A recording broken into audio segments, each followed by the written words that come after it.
Sabi mo, hindi ka lasing. Pero siguro sa tingin ko, lasing ka. Wika naman ng lalaki sa kanya. Ayaw mo ba? Namutawi sa bibig ni Ira. Nagipit balikat naman ang lalaki. At maluwag na binuksan nito ang pintuan. Naligalig ang higit na puso ni Ira. Pati ang tila mga paru-parong na buhay bigla sa tiyan niya. Pinapasok siya nito. Ibig bang sabihin, pumapayag itong magsiping sila? Pumasok ka. Narinig nitong anito na hindi siya tuminag sa pagkakatayo. Natauhan siya. Mabilis siyang humakbang papasok. Siya na ang nagkusa nagsara ng pintuan. At nilak niya iyon. Mahirap na. Baka may biglang pumasok. Malakas ang dagundong ng puso ni Ira. Habang hindi mapagkit-pagkit ang titig niya sa lalaki. Mas lalo yatang gumwapo dahil sa bahagyang pagkakangiti nito. Nasa gitna ito ng marangyang silid. Nakahalukip-kip habang amuse pa rin sa nakatitig sa kanya. Saan ako pupwesto? Parang engot na tanong naman niya. I mean, anong gagawin ko? Gusto mo ba yung may music? May mga romantic song akong naka-download dito sa cellphone ko. Alanganing tanong niya rito. Itinaas pa ang hawak niyang cellphone para ipakita sa lalaki. Pero hindi nito iyon tinapunan man lang ng tingin. Lumunok naman si Ira. Gustong mapapikit sa tindi ng kahihiyan. Pero ngayon pa ba siya magbaback out? Mukha na siyang cheap at pick-up girl na may bago lang style para makabingwit ng lalaki. Lulunukin niya ang lahat. Hindi maaaring si Basti ang maging unang lalaki sa buhay niya. She died hating that bastard. Pero hindi ba niya pagsisisihan din ang pagbibigay niya sa sarili sa lalaking kaharap? Siguro. Pero hindi kasing tindi ng pagsisising nararamdaman niya sa oras na ikasal siya kay Baste. Gusto mo bang mag-shower tayo? Nang sabay? Tanong niya nang manatiling tahimik ang lalaking kaharap. I've just had shower. Sagot naman nito. Ako hindi pa. Kinakabahan pa rin na wika niya. Bumaba ang tingin ng lalaki mula sa mukha niya, papunta sa kamay niya. Ira just realized. Nanginginig ang mga daliri niya. Mabilis niyang itinago ang mga kamay sa likuran niya. Doon mahigpit iyong pinagsalikop. Natitense siya. You can take shower first, then we'll talk. Napalunok naman siya sa sinabi nito. Sige. Pilit siya ngumiti rito.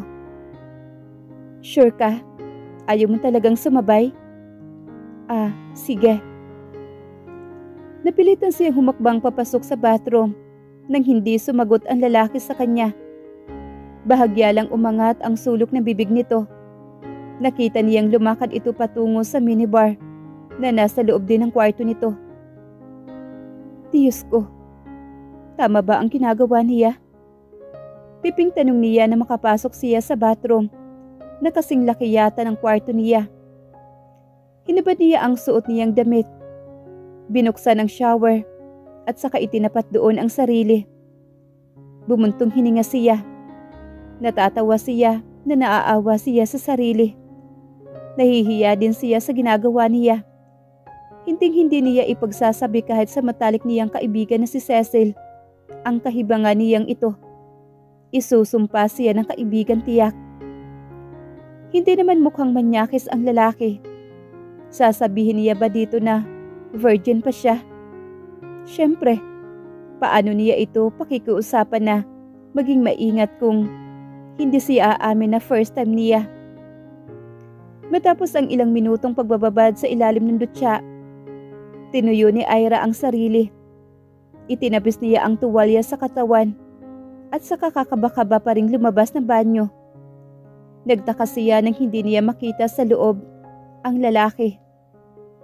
Mister? Tawag niya habang mahigpit ang hawak sa buhol na tuwalya sa tapat ng kanyang dibdib. Nandito ako. Tugo naman ito sa kanya.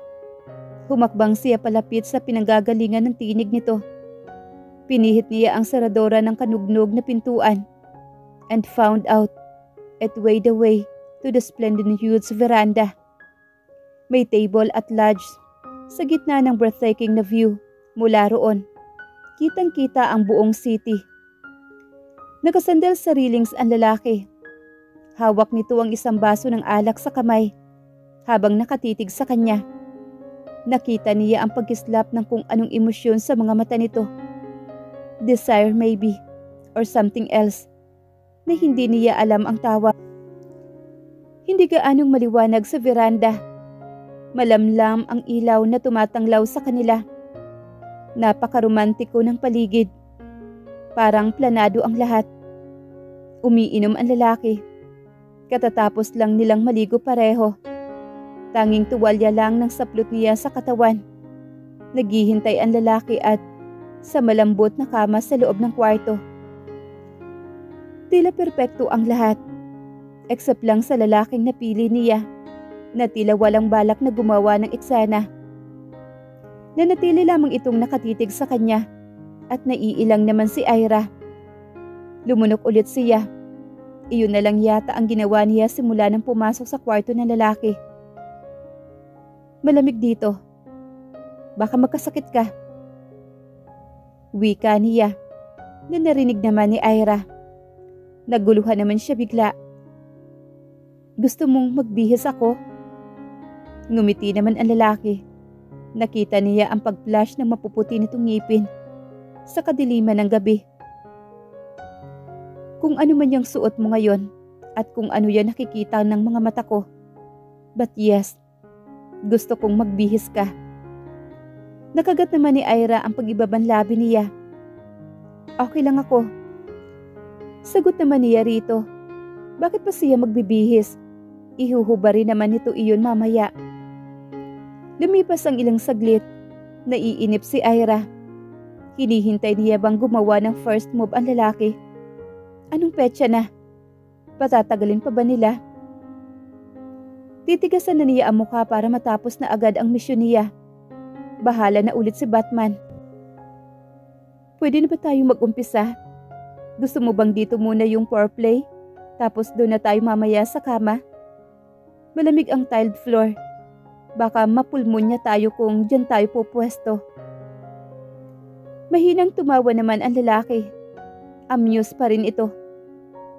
Hey, I need a drink first. And so do you? Tanong naman ito. Humakbang ito papalapit sa lamesa. Dinampot ang ram na nasa ibabaw niyon at sinalinan ang hawak na baso. At lumapit ito sa kanya. Eto, uminom ka muna. Hindi ako masyadong umiinom. You need that. Tumango naman siya rito. Dinala sa bibig ang baso at uminom. Kandang ngiwi siya. Wine lang ang kaya niyang inumin. Naupo ang lalaki sa upuan. So, anong pangalan mo? Umiling naman siya. Hindi ko sasabihin. Hindi ko rin itatanong ang pangalan mo. At wala akong balak malaman kung sino ka. Pagkatapos ng gabing ito, kakalimutan kong nangyari to at nakilala kita. Anong ibig mong sabihin? Kumunot naman ang noo nito. Dahil hindi pwede. No more question please. Kinuha nito ang kamay niya at iginaya siya patungo sa bakanting upuan. Sunod-sunod pa ang tambol ng puso ni Ira. I just have one last question. Ang lalaki nang nakaupo na sila pareho. Nang hinayang siya ng bitawan nito ang kamay niyang hawak nito. Sige. Pero pagkatapos kong sagutin yan, pwedeng doon na tayo sa loob. Start na tayo. Nagmamadali ka ba? I just want to get it done. I'm sorry. You don't have to apologize. Anito na kumunot ang noo. Nahihiwagaan sa kanya. Anong tanong mo? Bakit mo ginagawa ito? Nag-iwas siya ng tingin sa mga mata nito. Saglit siya nagdalawang isip kung sasabihin sa lalaki ang totoo o hindi. Dahil wala akong choice. Everybody has a choice. Gusto ko lang maranasan. Kung sasabihin niyang ikakasal na siya sa loob ng 4 na araw, baka naman mag-back out ang lalaki. At ayaw niya mangyari iyon. 22 na ako. Tuwing nag-uusap kami ng mga kaibigan ko tungkol sa ganon, wala akong maisagot. Kasi nga wala akong experience. Curiosity din? At paano kapag nabuntis ka? Casual naman na tanong nito. May nabasa ako tungkol sa withdrawal. Wala ka bang kondom dito? Tawag tayo sa front desk o mag-utos kaya. Nakagat niya ang pag-ibabang labi niya. Women's Day? Buntong hininga na wika naman ito. And what do I get? Ako. Mukha ka ng mga mayaman. Hindi ka naman siguro magpapabayad ng pera, hindi ba? Natawa naman ito ng pagak. Bata ka pa, miss. And for sure, pagsisisihan mo itong pagdating ng panahon. No. You are still too young. Virginity ang pinakamagandang regalong pwede mong ibigay sa mapapangasawa mo. Sa araw ng inyong kasal. I can take it just like that. I'm sorry. I don't bed an experienced young girl. Nakaramdam naman si Ira ng inis.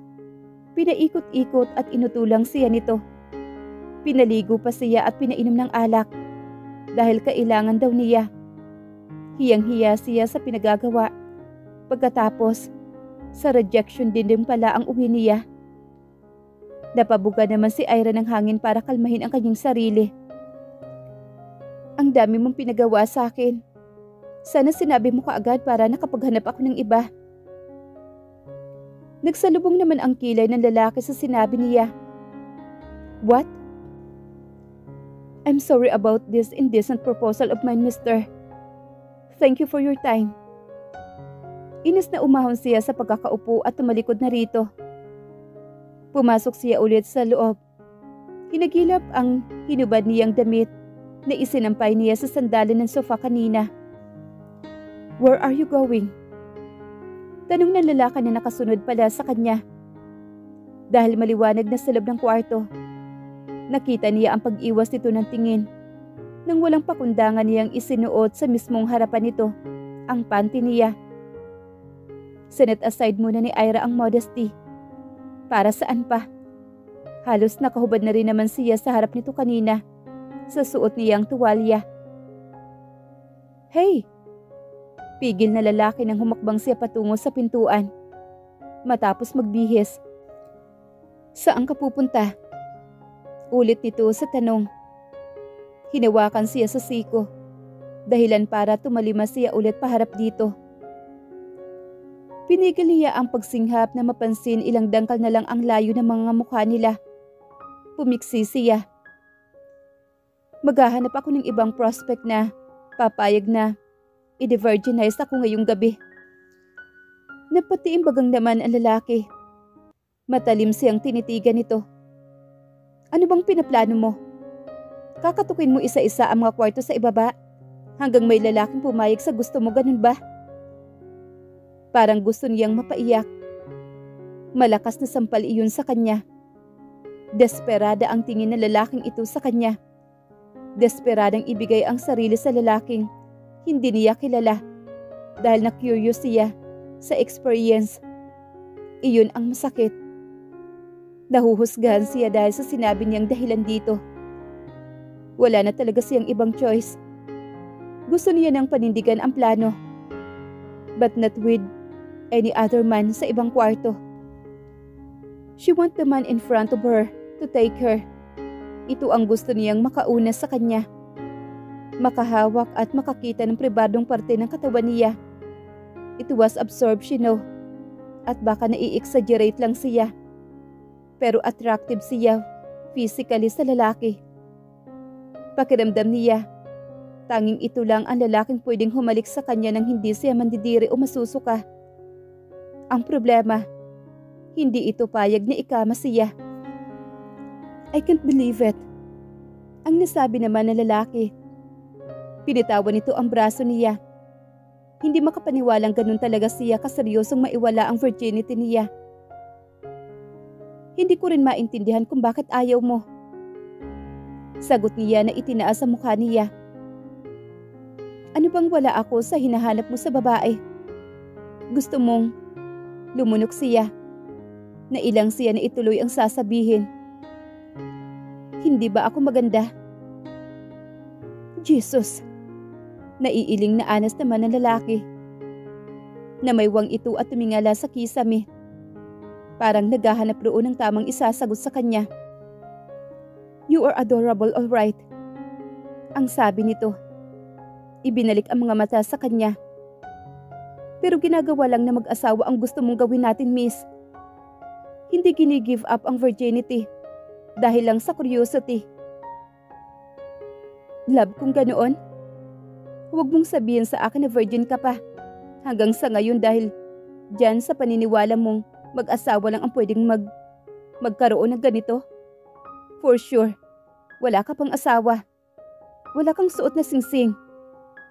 Gagad niya sa iritadong tinig. Ano ka ba? Pastor o pare? Ang isa pang nakakainis, tumitindi ang kahihiyan niya sa bawat lumilipas na sandali. Wala naman itong balak tanggapin ang alok niya. Pero kung todo naman ang pigil sa kanya na maghanap ng ibang lalaki, napapayag sa gusto niya. Ngayon ka lang ba nakatanggap ng ganitong proposal sa buong buhay mo? Tanong naman niya rito. Kung sasabihin mong oo, hindi ako maniniwala. Ilang taon ka na ba? 28, 29? And what else do you need para mapapayag kita?